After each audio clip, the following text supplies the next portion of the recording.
Hello, welcome to the Monk on the Mountain. So I hope you guys are having the best life you could ever have. I mean, where do we start? What are we doing? What are we trying to do? What are we trying to accomplish? Do you start your day thankful that you have one? Do you go to sleep at night grateful for everything you experienced during the day? Have you even tried it? Part of the path of enlightenment is to achieve a state of bliss in yourself. Just connect to the normal life that we feel. You know, you probably feel regular most of the time, happy sometimes, sad sometimes. You ever notice that how you create reflects how you're feeling? Like if you're in a bad mood, if you're in a sad mood, more than likely you're probably not acting in the highest, most possible good for all, right? I mean, you're not required to. You don't have to do anything. But there are those moments when you're feeling great, when you feel on top of the world, and you feel like you have more of yourself to give to the world and to people. So maybe that day you're a little kinder. Maybe that day you offer more. Maybe that day you offer more to yourself, to your loved ones, to your world. Maybe that day you figure out something that's been bothering you for a long time. Now imagine how you would create if you lived in bliss. If you actually had bliss. I mean, when I say bliss and when you read about it or hear the word bliss, what does that really mean? I mean, it's not something that they taught us in school that we should seek to attain, you know. I will define bliss like this. It is a complete harmony and understanding of your reality coupled with an excitement, a pure joy, an appreciation just for having the ability to experience it. We have before us a choice. We have before us the choice to decide what energy we create with, what mindset, what frequency of being. And it's a choice that we weren't taught, but it is the most important choice. It's the single choice of our entire life. What energy are we creating from? Are we creating from fear, manipulation? Are we deciding that we don't want certain outcomes, so we act in a way to avoid them or to create a reality where we don't have to encounter them? Or are we creating in a way where we're going toward desired outcomes? Two different ways of living, two different ways of being. Are you acting because you want to avoid outcomes, or are you acting because you want to create outcomes? It's much easier to create, I promise you. And by creating the reality that you want, you're inherently avoiding the experience you don't want. So let's focus on what it is that we want. Let's focus on what it is that we desire. I would say 99% of everything that we desire is an expression of self.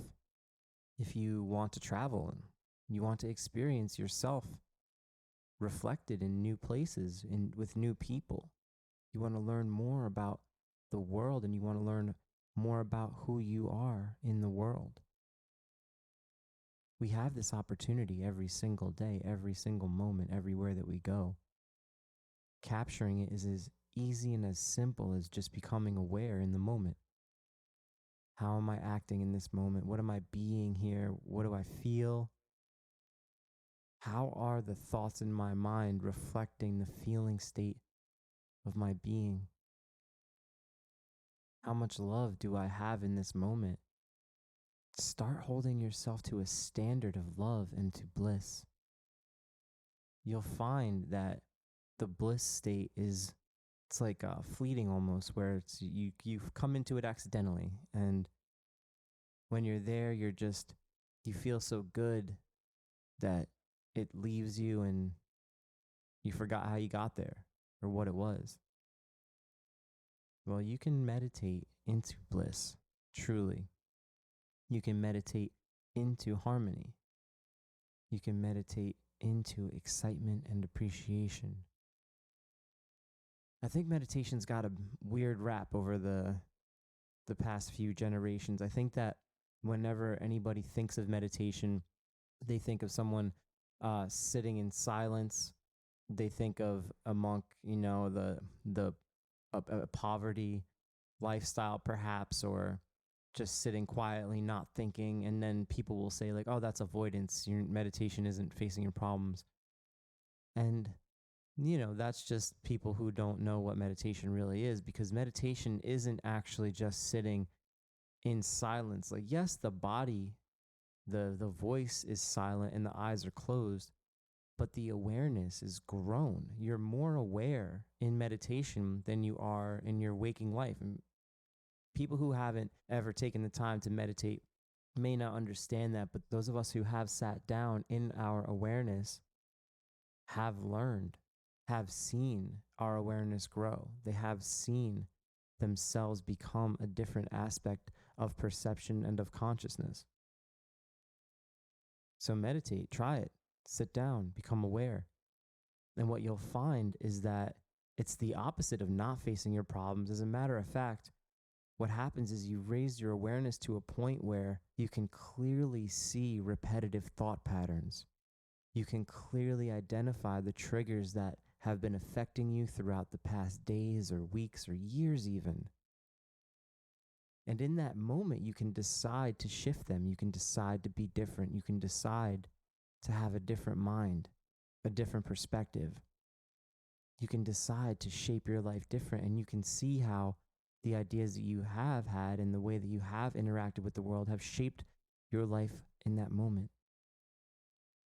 Meditation is bringing back your power, taking back your power. I want to encourage you. I want to encourage every single person in the world to sit down and come into awareness.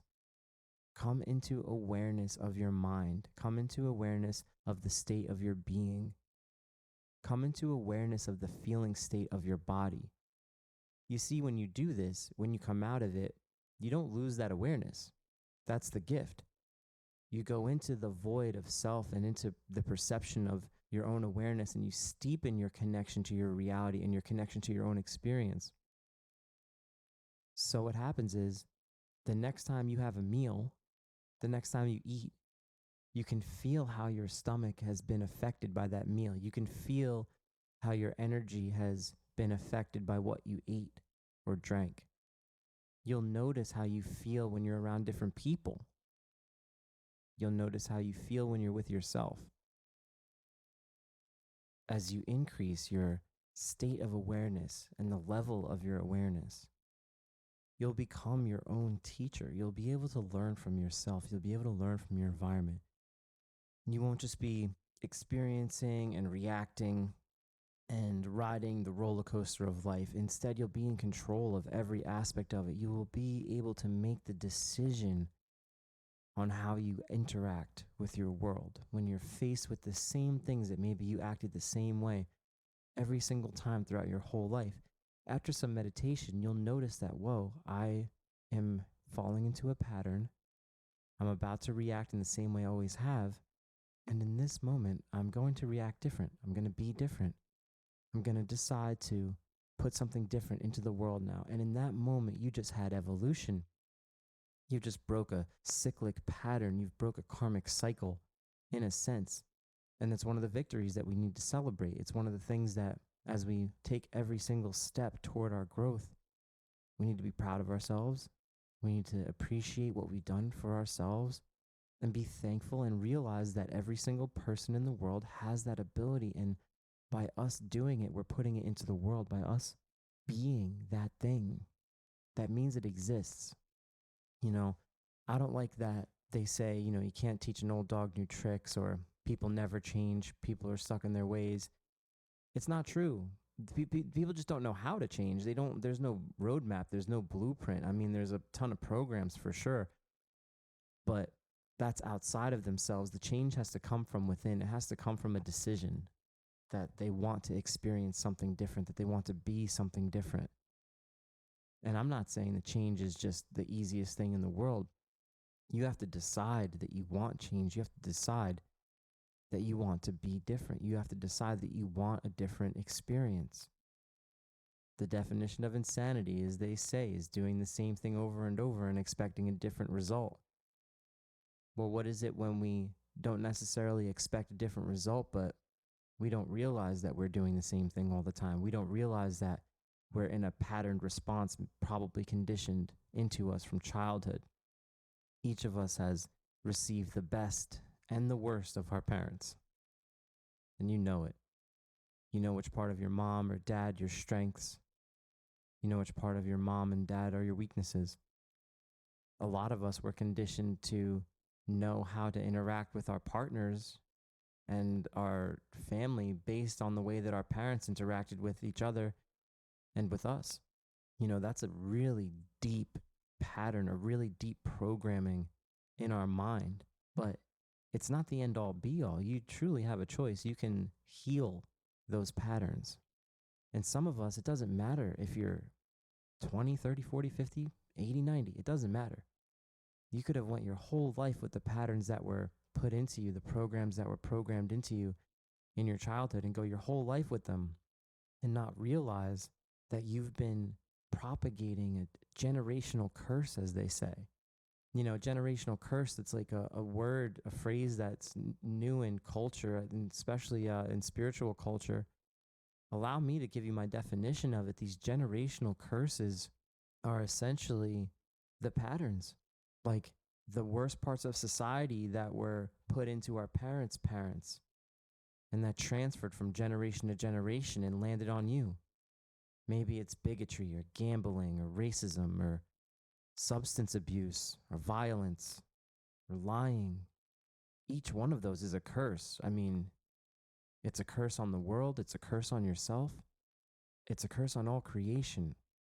So if you were brought up by parents who have had any of those issues, and you know, generational curses, they don't necessarily have to be like the worst aspects either. They could be simple aspects, as far as maybe being too introverted, maybe not standing up for themselves, maybe being beaten down and broken.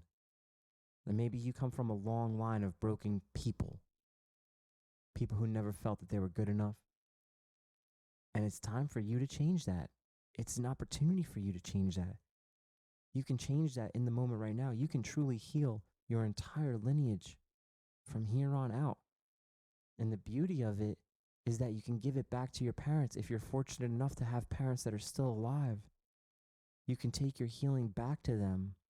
You could acknowledge the gifts that they gave you, and you could share with them how, based on what you've become, you've been able to heal the parts of them that were wounded in you. We carry so much without knowing. We carry so many programs, and I've said the word program a lot, but it's extremely valid for this point. Our mind, our brain is the biological computer that runs our body. And the autopilot ego absorbs these programs. We get programmed from childhood, from our media, our social norms. And every country, every culture has a different set of programming. Some very similar and some very different. And what's important to know is that you can change the programming. This metaphor is perfect for that. You can literally uninstall the program and install an upgraded operating system. And that's what we're trying to do. That's what our goal is. That's where the limitless growth takes place, in what quality operating system we can evolve into. You're limitless in your ability to upgrade your operating system. You're limitless in your ability to change your programming. If you feel stuck, you can be different. You can be a completely different person. You're not stuck in your personality type. Don't believe that for a second.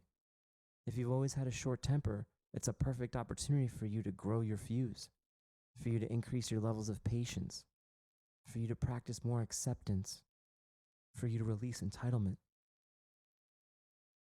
I love the idea and the concept that every single person can grow and can be completely different. Feel that in yourself. Feel that you could be a different thing. You truly have an infinite world inside of you to experience. As we grow in spirituality and in consciousness, we unlock deeper parts of ourselves, deeper expressions, deeper feelings. And our body acclimates to this process. It becomes more sensitive. It becomes more aware. We become more attuned to the food that we eat and what we drink. We become more attuned to what we consume with our eyes. I know that some of you are aware of this, but your diet isn't necessarily just what you eat. It's what you consume in all ways. It's what you consume in your hearing, what you consume in your sight, what you consume in social media. All of these natural connections we have with the world are portals for us to download and to receive information. So if you're listening to music all the time that has similar themes and similar ideas, you're going to be subconsciously programming these ideas into your mind. If you're watching the news that's consistently fear-based and constantly trying to keep you in your home and feeling divided from other members of society and divided inside yourself based on your own thoughts and feelings, you're programming that division. And then when you go out into the world, it's in there. You see other people and you see division, and you're looking for ways to divide and to be separate. You know, what you consume on social media, the people that you follow. As you scroll through your feed, what are you really seeing as you spend hours of your life on these phones and you're just scrolling through Instagram or Facebook? What are you consuming? What are you taking into yourself? At the basic level, when we consume a food, our super intelligent body takes the pieces of that food it needs to become whole and healthy and energetic. And then it discards the unnecessary material, and we keep the cycle going for our entire lives. When you consume social media or media, what parts of it are you taking to nourish yourself and to give yourself vitality and energy and growth? And what parts of it should be thrown away? How much of it is really nourishing? How much of it is really excrement? Think about it. Think about your relationships with everyone, your lovers, your peers, coworkers, friends, strangers. How is your diet affecting your relationship with people? How is what you consume affecting what you project? Simple stuff, ladies and gentlemen. Simple ideas, huge transformation. You have the whole world available to you. You can truly achieve a standard of consciousness and a standard of self that transcends anything mankind has ever known. Bliss consciousness. I have had many glimpses of bliss consciousness, many experiences of absolute ecstasy, absolute bliss, absolute appreciation and humility and connection. And almost every single time I've experienced this, I was moved to an exceptionally precious emotional state, an extremely heightened frequency of awareness and compassion. And almost every time I was moved to physical tears because of the ecstatic nature of reality. It got to a point where my new growth was to grow myself, my soul and my heart and my mind to be stronger so that I could attain and hold on to the bliss state for longer, to harness it without feeling crushed by it. My poor ego. And it's a magnificent adventure. Now, I also want to tell you that from the high mountain view of bliss, from the sky down acceptance, it takes effort and consistency and dedication to maintain this state of awareness, this state of being.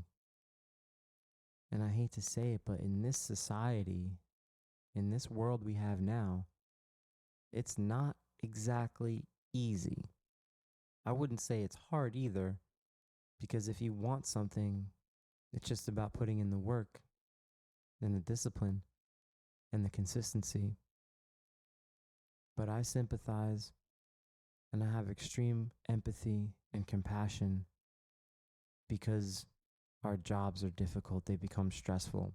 Not everybody we work with is a consistent meditator and is practicing mindfulness. Not everybody we pass on the street is doing the best that they can for all parties involved. Not each moment of our entire day are we filled with extreme gratitude and bliss and humility.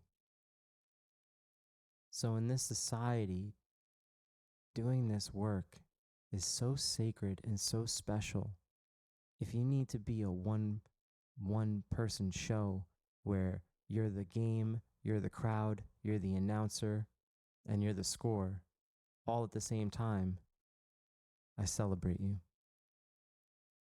Be your own cheerleader. Be your own star player. Score your own goals. Keep track and celebrate. I do work with people one-on-one, spiritual mentoring and training. And together we take on some really serious stuff, really deep trauma, really deep expressions and experiences, things that people have been holding on to for years of their life. And we go in with the open heart. We go in with the heightened awareness. We go into ourselves, into our meditative state, into the void, and we heal. And we create space. We create love. And we fill that space with our love. We bring our love and give it to our inner child. We give our love to our wounds. We give our love to our parents. And once we feel that we've healed any bit, we celebrate it. We ground it into our being. And we move on to the next thing. Every moment is an opportunity of healing. Every moment is an opportunity for growth. You can't give up on yourself, ever, no matter what, no matter how you feel, no matter what's happening, no matter what patterns you're in. You cannot give up on yourself. You can't. You cannot. You have so much to offer this world. You have so much love to give. You have so much light to shine. We can't afford to lose you. As we walk on this journey together, as we shine light on each other, as we raise each other's spirit, as we watch the world shift more and more into a state of enlightenment, into a state of mindfulness, into a state of love, you will be celebrated. No one wants to be the first. No one surely wants to be the last. But there's been a lot of groundwork laid by the past generations. There have been teachings since the dawn of time to lead us to our enlightenment with the goal of healing our cultures. That groundwork, that sacred ground that we walk on now, it's our destiny to inherit that torch and carry it forward. You don't have to do anything big. You don't have to start a podcast. You don't have to write a book. It's so much simpler than that.